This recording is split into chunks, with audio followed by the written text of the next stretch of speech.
ದೃಶ್ಯ 1. ಸುಧಾಮನ ಗುಡಿಸಲು. ರಾತ್ರಿಯ ಸಮಯ. ಸುಧಾಮ ಯೋಚಿಸುತ್ತಾ ಶತಪಥಿಸುತ್ತಿದ್ದಾನೆ. ಆತನ ಮುಖದಲ್ಲಿ ನಿರಾಸೆ ತುಂಬಿದೆ.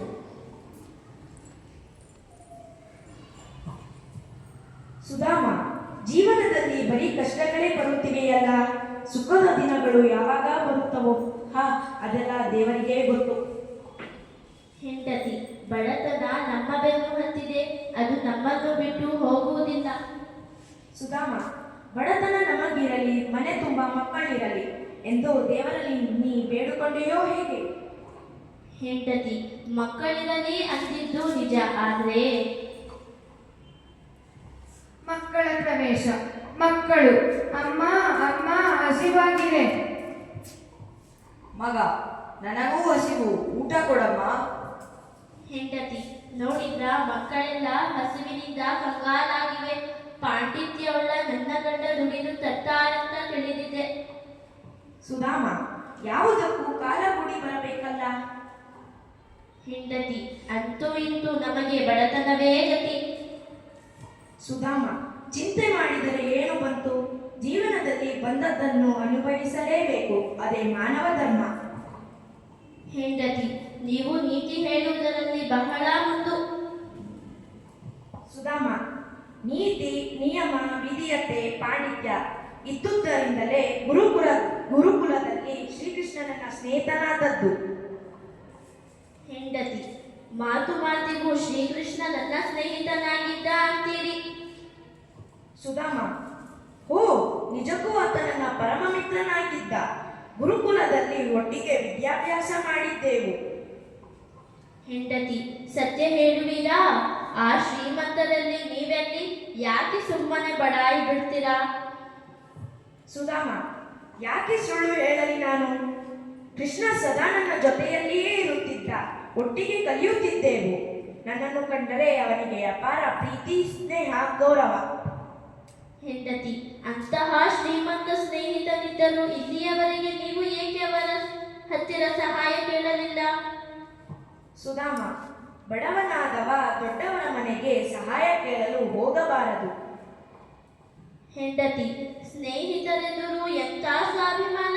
ದಯವಿಟ್ಟು ಹೋಗಿ ಅವರಲ್ಲಿ ಸಹಾಯ ಕೇಳಿ.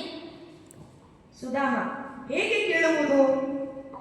ಹೆಂಡತಿ, ಆತ್ಮೀಯ ಗೆಳೆಯ ಅನ್ನುತ್ತೀರಿ, ಅಂದ ಮೇಲೆ ಅವರು ಸಹಾಯ ಮಾಡೇ ಮಾಡುತ್ತಾರೆ. ಸುಧಾಮ, ಇಲ್ಲ ಅನ್ನಲಾರ, ಆದರೂ ಕೇಳುವುದಕ್ಕೆ ಸಂಕೋಚ. ಹೆಂಡತಿ, ಸಂಕೋಚ ಬೇಡರಿ, ಹಸಿದಿರುವ ಮಕ್ಕಳಿಗೋಸ್ಕರವಾದರೂ ಹೋಗಿ ಕೇಳಿ.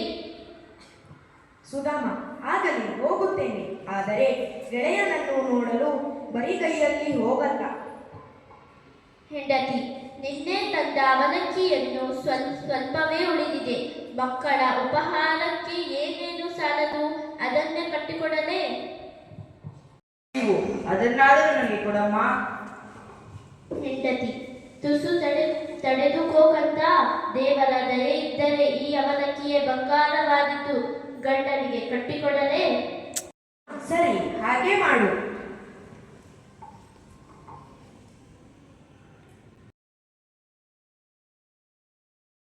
ದೃಶ್ಯ 2.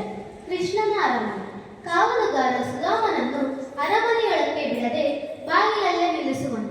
ಕೃಷ್ಣ ಆಕಸ್ಮಿಕವಾಗಿ ಹೊರಗೆ ಬರುವನು. ಸುಧಾಮನನ್ನು ನೋಡುವನು.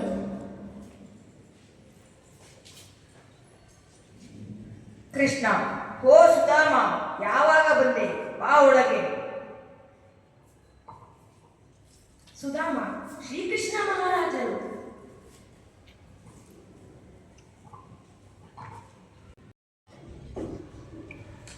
ಕೃಷ್ಣ, ಏಕೆ ಸುಧಾಮ, ಕಣ್ಣಲ್ಲಿ ನೀರು? ಸುಧಾಮ, ಬಹಳ ದಿನಗಳ ಆನಂತರ ನಿಮ್ಮನ್ನು ನೋಡುತ್ತಿರುವೆನಲ್ಲ, ಅದಕ್ಕಾಗಿ ಆನಂದದ ಕಣ್ಣೀರು. ಕೃಷ್ಣ, ದೂರದಿಂದ ತಿಳಿದು ಬಂದಿದ್ದೀಯ. ಸ್ನಾನ ಮುಗಿಸಿ ಊಟ ಮಾಡಿ ವಿಶ್ರಾಂತಿ ತೆಗೆದುಕೋ. ಅಷ್ಟು ಬೇಗ ನಿನ್ನನ್ನು ಹೋಗುವುದಕ್ಕೆ ಬಿಡೋದಿಲ್ಲ. ಅಯ್ಯೋ, ಅಲ್ಲಿಯ ಮನೆಯಲ್ಲಿ ಯಾರೂ ಇಲ್ಲ ಮಕ್ಕಳಿಗೆ.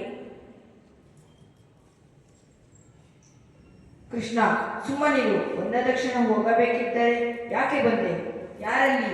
ಸುಧಾಮನಿಗೆ ವಿಶ್ರಾಂತಿಯ ವ್ಯವಸ್ಥೆ ಮಾಡಿ. ನನಗೂ ತುರ್ತು ಕೆಲಸವಿದೆ. ಅದು ಮುಗಿದ ತಕ್ಷಣ ಬಂದು ಬಿಡುವೆ.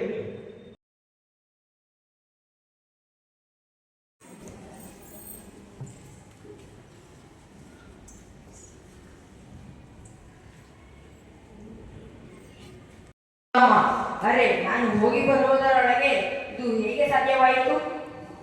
ಹೆಂಡತಿ, ನಿಮ್ಮ ಮಿತ್ರನ ಕೃಪೆಯಿಂದ.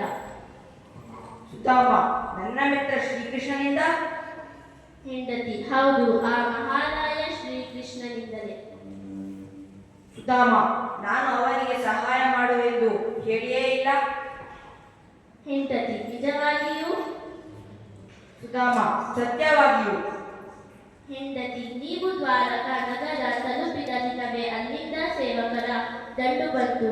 ಬೇಕಾದ ಎಲ್ಲ ವಸ್ತುಗಳನ್ನು ತಂದರು. ಚಕಚಕಾಂತ ಮನೆ ನಿರ್ಮಿಸಿದರು. ನಮಗೆಲ್ಲ ಹೊಸ ಉಡುಪು ಆಭರಣಗಳನ್ನು ಸಹ ಕೊಟ್ಟರು. ಸುಧಾಮ, ಪರಮಾಶ್ಚರ್ಯ. ನನ್ನ ಮನದ ಇಂಗಿತವನ್ನು ತಿಳಿದುಕೊಂಡು ಎಲ್ಲ ರೀತಿಯ ಸಹಾಯ ಮಾಡಿದ್ದಾನೆ ಶ್ರೀಕೃಷ್ಣ. ಹೆಂಡತಿ, ನೀವು ತೆಗೆದುಕೊಂಡು ಹೋದ ಅವಲಕ್ಕಿಯನ್ನು ಅವರಿಗೆ ನೀಡಿದಿರಾ? ಹ್ಞೂ, ಕೊಟ್ಟೆ. ಬಹಳ ಆನಂದದಿಂದ ತಿಂದು ಹೆಂಡತಿ ರುಕ್ಮಿಣಿಗೂ ತಿನ್ನಿಸಿದ. ಹೆಂಡತಿ, ಅಬ್ಬಾ, ಬಡವರ ಮನೆ ಅವಲಕ್ಕಿಯನ್ನು ಸಂತೋಷವಾಗಿ ತಿಂದರಲ್ಲ. ಇದು ಅವರ ನಿಜವಾದ ಸ್ನೇಹ ಹಾಗೂ ದೊಡ್ಡ ಗುಣ. ಮತ್ತೆ ನೀವು ಯಾಕೆ ಸಹಾಯ ಕೇಳಲಿಲ್ಲ? ಸುಧಾಮ, ಆಗ ಸತ್ಕಾರ ಮಾಡಿದ್ದು ನೋಡಿ ನನ್ನ ಮನಸ್ಸು ನಾಚಿ ಕುಗ್ಗಿ ಹೋಯಿತು. ಮತ್ತೆ ಏನನ್ನು ಕೇಳಲು ಮನಸ್ಸಾಗಲಿಲ್ಲ. ಹೆಂಡತಿ, ನೀವು ಕೇಳಲಿಲ್ಲ ನಿಜ. ಆದರೆ ಆ ಶ್ರೀಕೃಷ್ಣ ಪರಮಾತ್ಮನೇ ತಮ್ಮ ಕರ್ತವ್ಯ ಮಾಡಿದ್ದಾರೆ. ಸುಧಾಮ, ಮಕ್ಕಳೆಲ್ಲ ಎಲ್ಲಿದ್ದಾರೆ? ಮಕ್ಕಳ ಆಗಮನ. ಮಗಳು, ಅಪ್ಪ, ನನ್ನ ಹೊಸ ಬಟ್ಟೆ ನೋಡಿ, ಎಷ್ಟು ಚೆನ್ನಾಗಿದೆ. ಸರ, ಓಲೆ, ಬಳೆ ಎಲ್ಲ.